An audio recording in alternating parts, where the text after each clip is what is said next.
Thanks for joining. I hope this is finding you starting off a great day, in the middle of a good day, ending a good day, or if you're having a terrible day, I hope this makes it a little bit better. I wanted to talk about travel. And for those of you who are just starting to listen, it's not a travel podcast, but I thrive on traveling. And I couldn't help, I don't know how this podcast, how long it's going to last or where it's going to go. I just felt like I had to talk about travel for a minute because I think it makes the world a better place. I know it makes me a better person.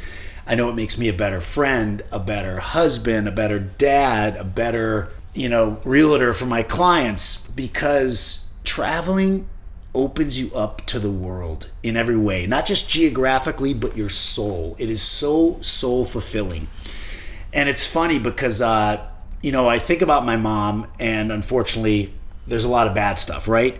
But like everything in life, focus on the good stuff, because that's what's going to make your life better, not dwelling on or, retelling stories about the bad stuff. The good stuff my mom brought me was a love for cooking, without a doubt. I give her credit. She cooked all the time. The other thing she gave me was a love of travel, because we traveled like crazy when I was young. And it was always first class, to Hawaii, mostly to Hawaii and Mexico. And it was always first class until they went broke and lost the house, and then we had no money. So moral of the story, don't spend it all. But if you are going to spend it, I guess travel would be a good place to do it. But the other good part of that story is that, as most of us know that have traveled, it doesn't have to be first class. It doesn't have to be the best of the best to be so fulfilling. And ironically, it's the travel that's not expensive that usually is the most fulfilling. I always say I either want to be like really bougie and do it up really fancy, or be down and dirty. It's in the middle that kind of bores me. And I've had many of those trips. If you're watching this on YouTube, check out the videos. I put a bunch of clips in there from past trips. And, I've been traveling since I was really young, and I never really, it sounds silly, and maybe most of you are like, duh, but I never really stopped to say, like, what has it done for me? And it's interesting, as a chef, I think it's made me obviously way better. For example, I was in Thailand one time with my wife, and we were staying on this little island, and it was the coolest thing because you could only go into the village at low tide, because you had to walk around these rocks where the tide went down to get to the village. And if you stayed too long and the tide came up, guess what? You're either hiking through the mountains through this trail called Monkey Trail that you're not supposed to go through at night, or you're staying there for the night. So we would go around and get into town, and I'm looking for the best of everything. They have these things called nam prik, which is basically like a Thai pesto, if you will. And again, let me give a little disclosure header. Everything I share with you is my experiences, what I saw, what I tasted, what I smelled, who I met. And like everything in life, you got to be really careful, because your experience is just one version. So if I misstate anything for any of you that happen to be experts in where I was, it is not intentional. It is just my experience and my memories. But there were these nam priks that were brilliant. These really umami deep flavors that they mix together, all these spices.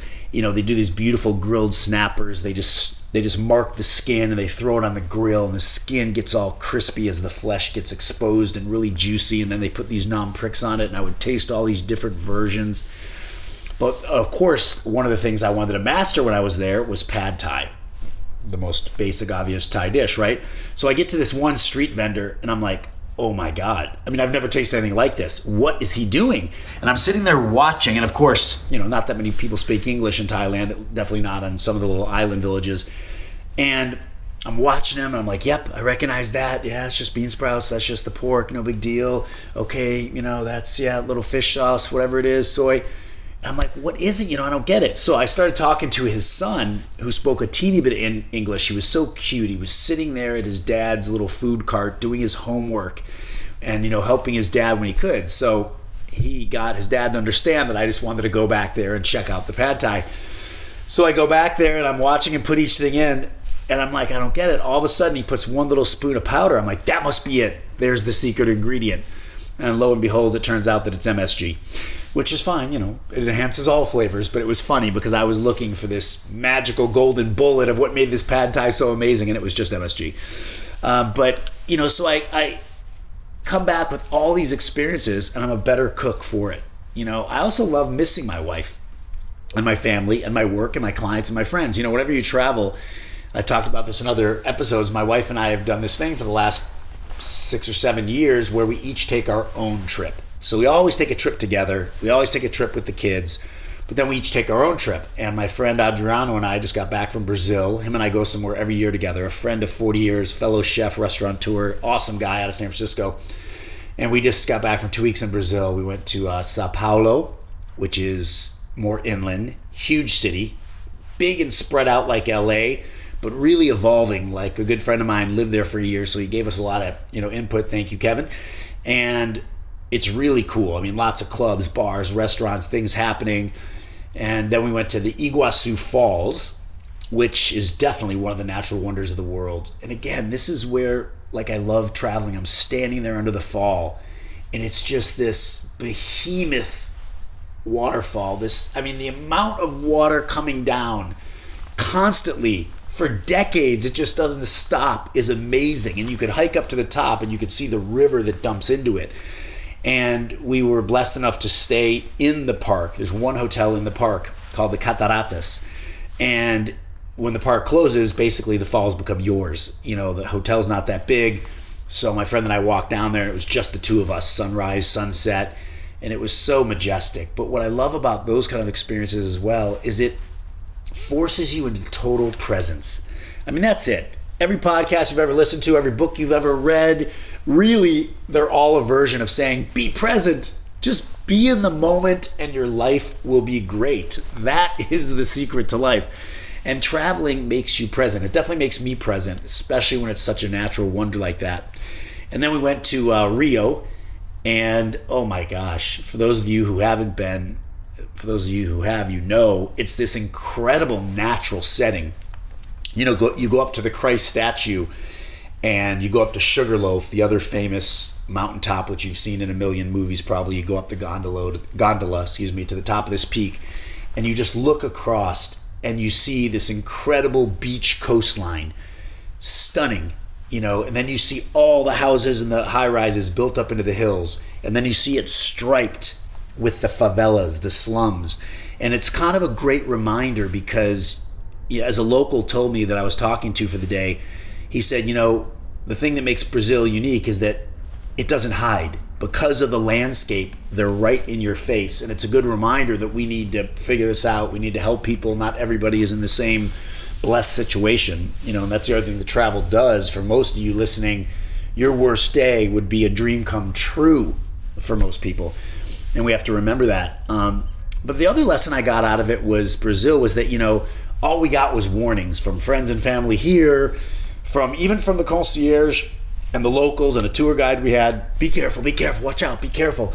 And it's such a shame. I mean, it's a beautiful thing and it's a shame, right? It's beautiful because they're being honest and transparent and they're worried about your well-being.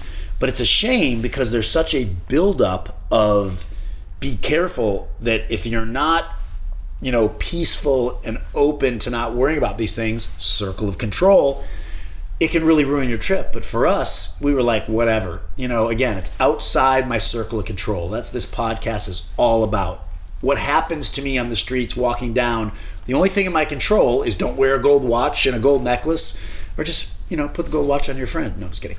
But don't do anything silly like that. Don't be out at 3 a.m. in a dark alley, right? It's kind of common sense. I felt nothing. The only warning I have for you about Brazil is be careful because you will have way too much fun. I mean, all we experienced was amazing people. I love the Brazilians. The Portuguese are awesome. The sights are incredible. The food, just to give you a few highlights, they love manioc, which we know as cassava. It's a root. It's white. They grind it. They toast it into something called farofa. And it's this beautiful little toasted grain. My buddy thought it was a little bland and boring. I found it fascinating because I got this toastiness from it.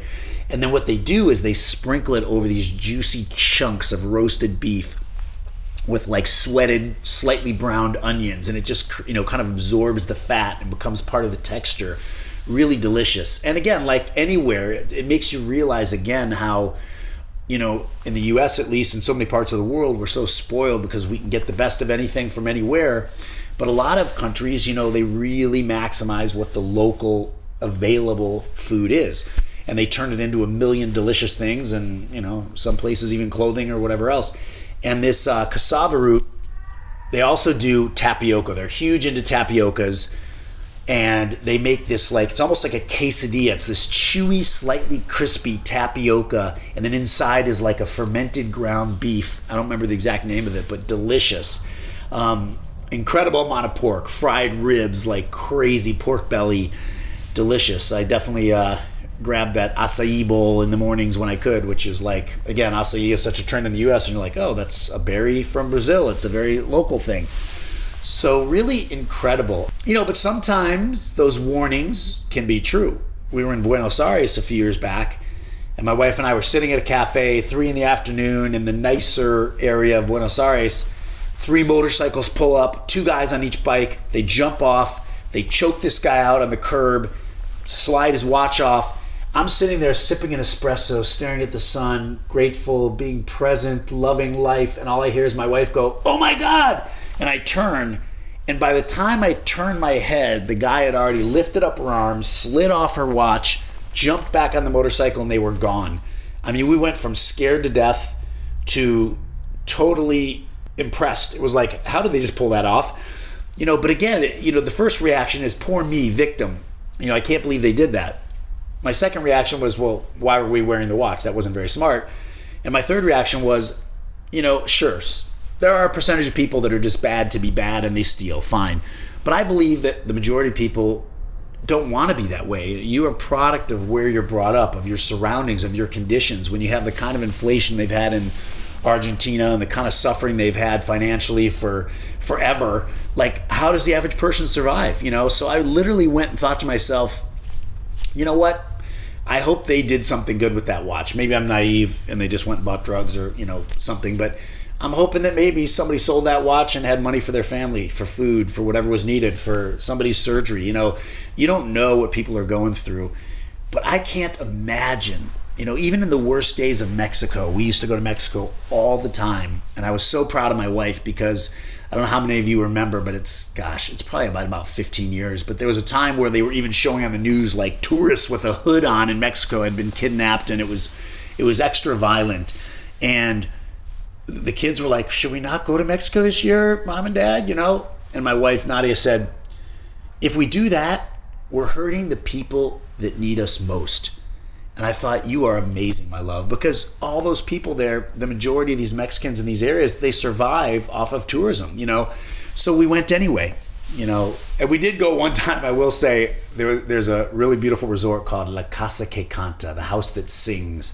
And it was in a movie called When a Man Loves a Woman way back in the early 90s. And I know that because it's when I proposed to Nadia, and I took her to that hotel as a surprise because it was probably the first infinity pool or one of them, and there was a scene in that movie with the infinity pool and Meg Ryan and I forget the other guy's name in the movie, and I was like, I gotta take my fiance there and celebrate our engagement. So I took her back there about 7 years ago, 20 years later, 8 years ago, and right in front of the hotel was a full-on shootout, 2 dead in the street. It was so scary, so nuts. But there was a cartel flare-up. They have these little territory wars, I guess, and then once, somebody wins, it goes back to calm and normal. So I know some of you are listening probably going, you're kind of making me never want to travel. But the real message is, okay, that's after a gazillion trips. A couple things are going to happen, but I would never want to lose out on all those amazing opportunities just to protect from that one small, tiny percentage chance that something will happen. And even when it does happen, like the guy in Brazil told me, listen, you read these fantastical stories, somebody's arm gets cut off because they want the watch or something. But listen, he even said 95% of it is petty. They grab your phone when they're cruising by on the motorcycle. If you're holding it up, taking the selfie for an hour, they'll grab your phone, they'll pull your necklace off it, or, your watch potentially. But it's not, the majority of it is not violent unless you decide to head into the favelas recklessly. So, but it's just Cambodia. My friend and I went to Cambodia a few years ago, and oh my gosh, look at some of these videos on YouTube that you're going to see. I mean, I've never seen anything like it. We went out to the countryside. I was lucky enough to connect with this chef from England. on Instagram, and he spends half his year there. So he hooked us up and truly went to, where no tourists go. I know we all say that and you all want to be off the grid. This was off the grid. We went out into the countryside and there was a market. It's where everybody goes for the restaurants, for their own food. And you'll see in the videos, little Vespa piled up with enough groceries. It looks like a grocery store is riding down the dirt road. He's got so much stuff on there. A woman sitting cross legs on this big butcher block, surrounded by raw, bloody meat as she eats her noodle dishes, and she's selling the meat, flies everywhere. No refrigeration. We went inside this market, and Adriano and I sat down and had this dish, and he looked at me. He's like, dude, if we don't die, I'm going to kill you. It was like, you don't know what you're eating. And then there was a roadside restaurant we went to, and we both are like, yeah, this is not a meat we've ever tasted. I don't know what it was. I'm not going to start guessing, but it was not the basic categories. And then there was this grilled frog spread out, like total like arms and legs out, stuffed with this spicy sausage. Delicious. But, it's these experiences that make you go like, wow. As my friend Charlie said, we're just a speck on this planet. We are a speck. It makes you realize how insignificant you are when you go to a place like Brazil and there's 12 million people in just one of the cities. We think, we're the center of the universe. We think everything revolves around us. But when you get out there and start traveling, it's such a beautiful reminder that, it's not just about us. You start to appreciate where people come from and why they do and say and talk the way they do. And I find it so rewarding because that's the key, right? If you took away, what is racism and all these things, it really is just fear, right? When our natural instinct for some reason is when something is unknown, we're afraid of it. And when we're afraid of it, we don't treat it well. And I think if everybody traveled, we'd all love each other so much more. It would just be a better world. And the good news again is it doesn't have to be expensive. Yes, when you can afford a luxurious vacation, a beautiful hotel, first class flight, good for you, and that's awesome. And guess what? You can do it for next to nothing. I met my French teacher's brother, and he has been traveling for 25 years nonstop. He has a backpack, and in it he has a hammock. So wherever he goes, he finds 2 attachment points. 2 palm trees on the beach, 2 fence posts on the side of the road. He literally sleeps in his hammock, and he's just managed his money. He sold his, house in Australia or something. He had been successful when he was young, and he's just parsed that money out very slowly. And he's probably been to almost every country in the world. But when you meet him, he has this peacefulness to him. He's got this long gray hair. He's like 75 now, I think, or something, and these bright, beautiful eyes. And you can just tell that he has a warmth in his soul. Like, to me, he was the complete reduction of what travel can do to the soul. It makes it so bright. And it's also not just accepting the differences, but learning from them and thriving. I always say, the different lessons, as a chef, it's the food, like I said, the culture, the soul of the people. It also makes me grateful. Anyone listening in America, again, thinks that, like, we have challenges. We don't. Like, there's people around the world. One of the times I went to Mexico, I had my Mexican restaurants way back in 1993, and I was shocked when I first learned. I wanted to go to Herradura, which is the tequila distillery in the village of Tequila, and I was I was 25 years old, had my first Mexican restaurant. I was like, there's actually a place called Tequila? That's a village? I thought it was just a beverage. And I was stocking Herradura in my well, which back in 1993 was a big deal. That was considered a premium tequila, and that was our well tequila. So I hired this guy that took me in a bus that I never even met with my buddy. My wife's like, no thanks, I'll be on the beach. And we drove across the volcanic desert to Herradura, and there were armed guards at the gates, and they wouldn't let us in. I'm thinking like, hey, I'm an American, I buy all your tequila, you should be, kissing my butt. They're like, get out of here, kid. But the things I learned from that was, one, I had the best taco pastor of my life, cooked on a hubcap, turned over some coals on the side of the road, and the woman had a little thing of water that was slightly gray. I think it was used for cleaning and cooking, but it was a delicious taco. And it was a wake-up call, because I was talking to people, and back then, and now it's sadly not a whole lot more, but back then the average person made $100, a month if they were lucky. And the reason they wouldn't let us in that day is because it was payday, and whenever it's payday, I guess a lot of cash involved or whatever, they have these armed guards, and they shut it down. And people were walking out with like a bag of eggs and some, different produce they got and their pay. And it was just a reminder again of like, wow, this is, we're like, oh my gosh, they put an extra shot of, syrup in my latte. I only wanted a half shot. That's like a rough day for a lot of us, and here these people are just trying to survive.